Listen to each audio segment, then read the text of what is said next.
छतु तरकारी थरे मो भली बनातु ना। यार कलर देखंतु, खाली कलर नुहे, यार टेस्ट एते फ्लेवरफुल लगे जे आपण या थरे बनैला पर बारंबार न बनैले भी रही परिबे नहीं। हेलो हाय नमस्ते जय Jagannath, welcome back my channel. मु संध्या राणी किचन रे आपण मानकु स्वागत करूची। चलंतु आज मो स्टाइल रे मु केमती आपण मानकु छतु बनाइबी तो आपण मानकु देखिबी।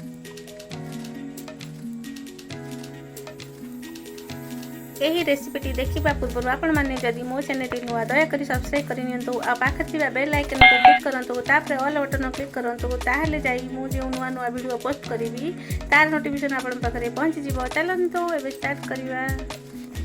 तो गुडी को भल से धोई दे, धोई के छाणी देबे, छाणी की छुरी रे एमती मो भली छोट छोट करी काटी देबे, छोट छोट पीस करी काटी देई करी थाली रे सब गुडी को रखि देबे। छतु गुडी को भल से धोई पानी रखें कहीं छतुर अलरेडी पानी बाहर। तापर थाली रे हलदी गुंड लुण लंका गुंड पकई भल से मिक्स करदे। तापर मुझे नहीं सोरिष तेल, आपन इच्छा आप जो तेल नहीं पारे। मुझे नहीं 2टी तेजपत्र, 2टी लवंग, 4टी गुजराती, गोलमरिच 4टी, दालचीनी 2 खंड। गोटा मसला फ्लेवर आसला पियाज गुड़ी को पकईदेवे। देखो पियाज को एमती भाजी लाल हवा जाए, केते सुंदर लाल दिखलानी। तापर अदा रसुण जो पेस्ट करी मुझे तापर गुंड मसला पकई, गुंड मसला पकड़ा बेलू गैस को सिम करी ना गुंड मसला पोड़ीज। ये देखो जीरा पाउडर, तापर धनिया पाउडर,